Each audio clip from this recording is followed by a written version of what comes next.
Hey folks, and welcome to another episode of the Cubs Line Podcast. I'm Ryan Dunleavy, I'm Ron Zelensky. and today we are joined by Cubs outfielder Kade Snell. How are you doing today, Cade? Doing good. Thank y'all for having me on here. Yeah, thanks so much for joining. So today we're gonna ask Kade a couple quick questions here. So Ryan, you want to get going?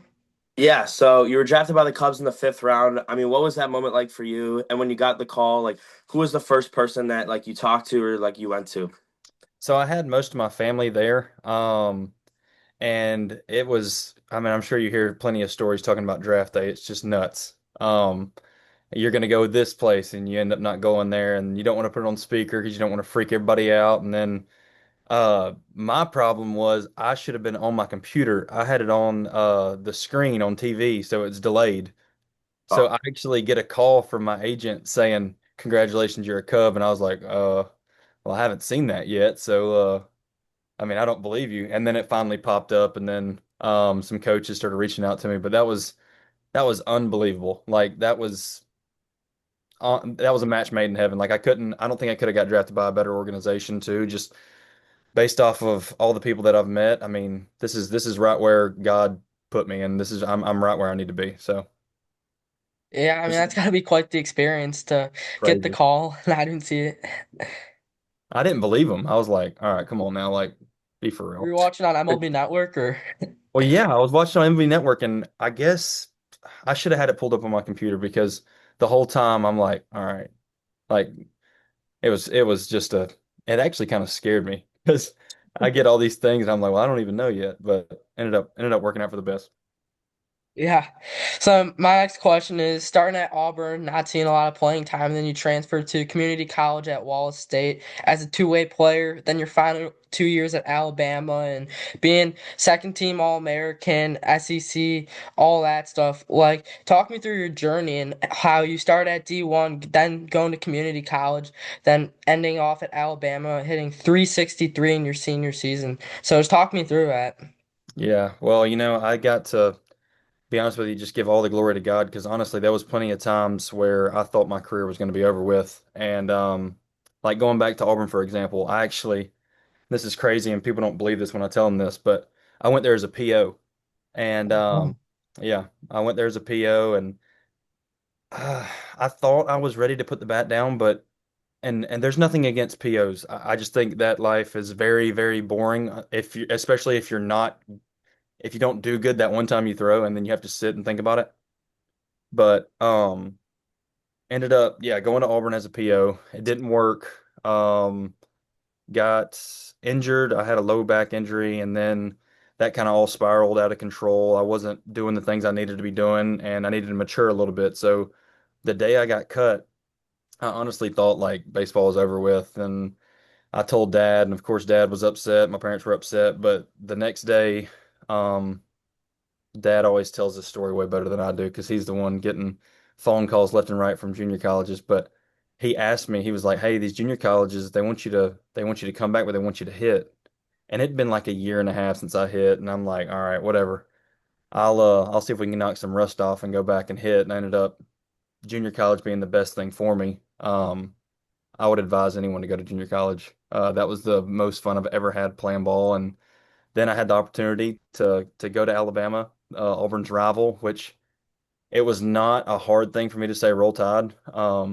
I was kind of dead set. That's where I wanted to go after I went to junior college, and got the opportunity, went, never looked back. I had two decent years, the last one being the better one, which thank you, Jesus, because I'm able to make my dreams come true and be able to play for professional baseball.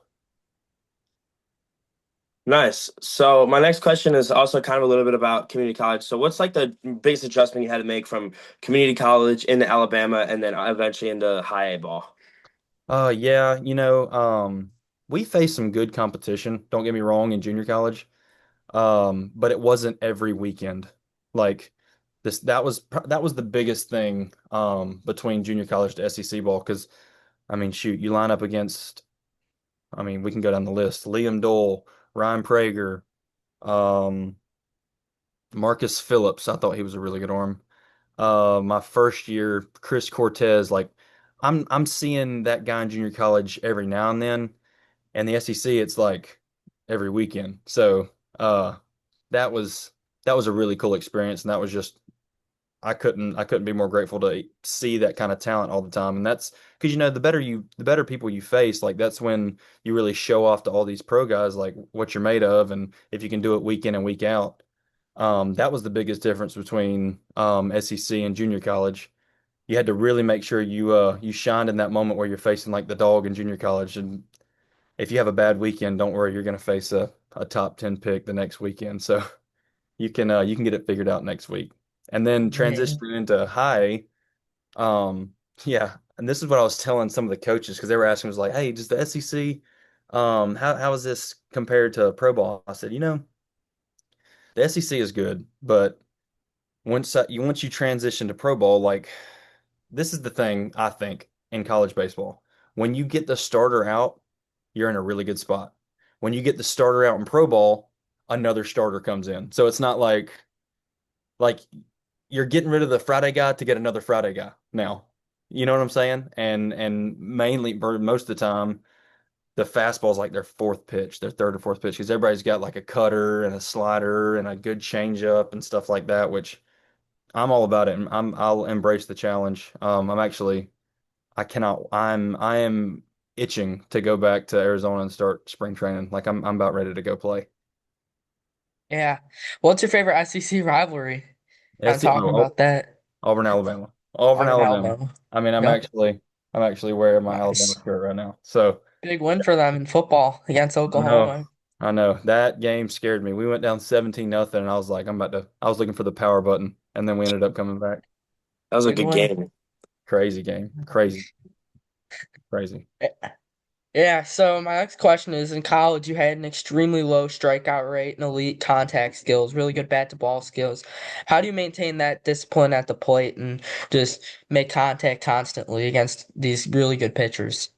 I would just say just being very, very, very confident in your craft. And I think that's with anything. I think if a pitcher goes up there with the mindset that they're going to win every time, they're going to win a whole lot more than they lose. And if in my position being a hitter, like if I'm very confident in my strike zone and swing at my damaged pitches, um, I feel I don't really feel too worried if I'm really dead set on believing in myself, and that can be with anything.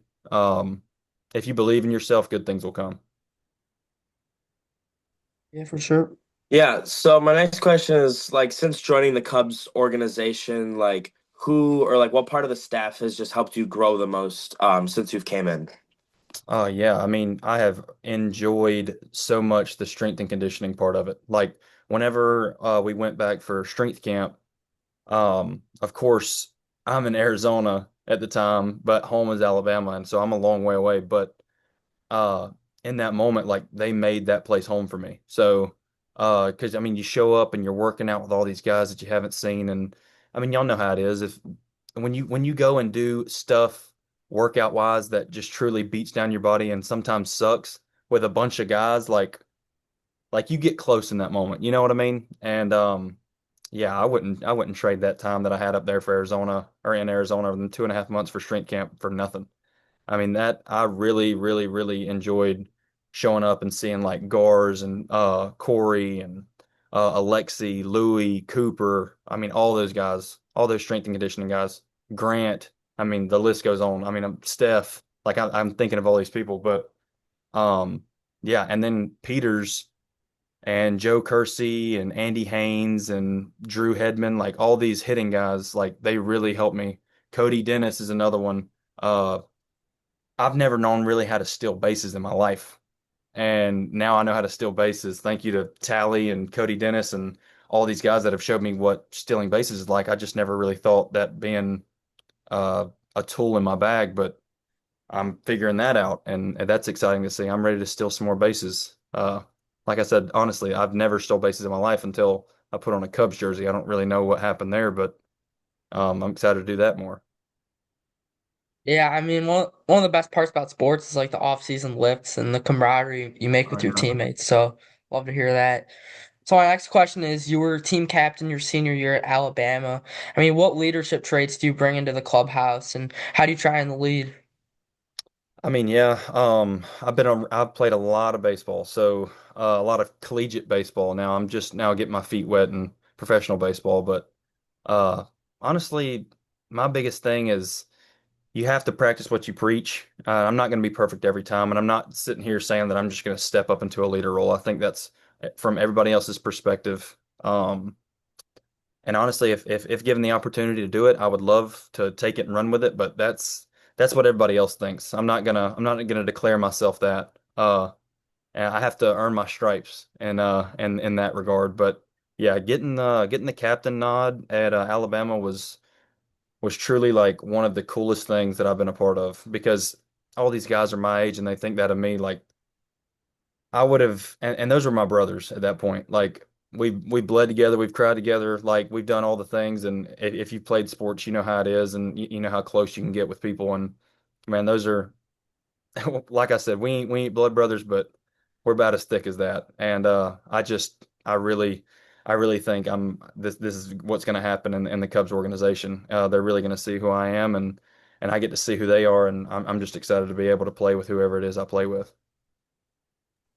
Nice. I mean, that's yeah. So, my next question is just about like every young player and every player like faces adversity in their career. Like, what's the biggest part of adversity you face in your career, and how are you able to like push through that? Yeah, which I know we talked about this a little earlier, but uh yeah, I mean, there's going to be people that tell you you're not good enough, but if you believe that, then yeah, you're not good enough. But if you choose to kind of sway away from that and you really have your eyes set on the prize, like you can do anything that you think you can do at that point because everything comes with a mentality. And I'm not gonna get up here and be a David Goggins or a Joe Rogan, but um, yeah, I mean, seriously, if you believe in yourself, and this goes back to controlling the strike zone, if you believe in yourself and you can do something, just go and do it. Like nobody's holding you back except yourself. And I had to get out of my own way a lot. Uh, and by the glory of God, I'm standing here today. I mean, there was plenty of instances where, I mean, I had some back issues, um, a little thing. I mean, I was super sick when I was 7. Shouldn't even probably be here, but I mean, with God's help, like there's nothing you can't do. That's what I think. If you put your mind to something and you have the right help and God's right there where he always is, you can do whatever you want to do. Yeah, I mean that's just great advice for anything in life, any type of sports. Just good way to look at life. I mean, my next question is: you recorded your first pro hit and RBI in this past season in High South Bend. I mean, what did that milestone mean to you within your career? Yeah, it felt like well, obviously some pressure kind of rolled off my shoulders, but in that moment, I kind of thought whenever I hit that ball and ended up being on second because it's my first hit, yeah, it was a double, It was a and double. I just stood on second and I was like, man, everything you work for, it's going to start paying off. But obviously, I'm not where I want to be yet. But that was a huge milestone, and yeah, I'll keep that ball in my room forever. It's going to be hidden away in the trophy case for the rest of the time. That's awesome. So, for my last question, what does just a typical pregame routine look like for you from as soon as you get to the field to first pitch? Yeah, show up. And this is what I was doing in South Bend. So show up. They always have food in there. Shout out Tim. Appreciate it. Go eat, hang out with the boys, play ping pong, a little bit of ping pong because we get there super early anyways. Play games, play ping pong, get like an outfield routine set up, get your legs loose, just make sure that you're hydrated.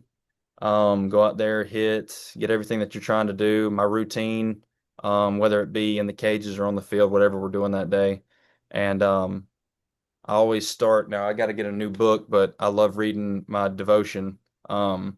And that kind of just puts me where I need to be mentally because I mean, y'all know this. The game can be as mentally tiring as you let it be. So if you stay grounded, I don't think because you can't ride the highs, you can't go with the lows. You got to stay middle ground, and that keeps me middle. So that's I would say that's my pregame routine. Yeah, I mean, probably favorite part of it's playing ping pong with the guys before. Yeah, yeah. I actually really enjoy that, and that actually, believe it or not, get your eyes up and moving and get your hand-eye coordination going. So there is a science behind it. Now I haven't dug deep into it, but if a coach ever comes in there yelling at me, I promise I was doing it for later that night, not just because I wanted to kill Brian Calmer on the ping pong table or whoever it may be. Yeah, those are some of the best memories, just hanging out with the guys before That's games and right. stuff. So my You're last question is, what are some of your goals for the rest of the offseason, then just carrying into next season? Yeah, I mean, I finally got a whole or not routine, whether it be front toss and all this stuff, and if I can just stick to that and just keep sharpening my tools, I'm just super excited. I mean, of course my goal is to be everything that I want to be this year, whether and win a ton of games with and make memories with people and learn more Spanish. That's what I'm trying to do right now. And that's a working, that's a working thing in its own. That's a goal that I would love to be able to speak like perfect Spanish, which will come the more and more I keep playing this game. But uh, yeah, I'm just excited to go and play. And if I think I've done what I've needed to do, at home, I know I have a couple weeks until I leave, and I'll keep doing the same routine. But Uh, yeah, that's some things that I want to do and just get closer with some of the guys before I go play with them. That's awesome. Thank you so much for coming on and doing this with us. We had a blast doing it. Oh yeah, Thank Um, you. yeah, thank you. Good luck this year. I mean, gonna be cheering for you. well, I appreciate it. Thank y'all for setting this up and God bless y'all. Seriously. Yeah, of course. Yeah, thank you. Thanks for joining, and I can't wait to see what you do this year. Yes, sir. Go Yeah, Cubs. go Cubs, baby. Go Cubs. Thank you. Go, hey, go Bears right Go now too, Cubs, huh? Go baby. Bears. Yeah. Yeah, bear down. Bear That's down. right. All right, for the rest of the audience too, we'll have a full episode out probably sometime this week. And thank you guys for joining us again. Thank you, Kate, for coming on. Merry Sounds good. Merry Christmas. Christmas, y'all. Yeah, Merry Christmas. And Happy New Year.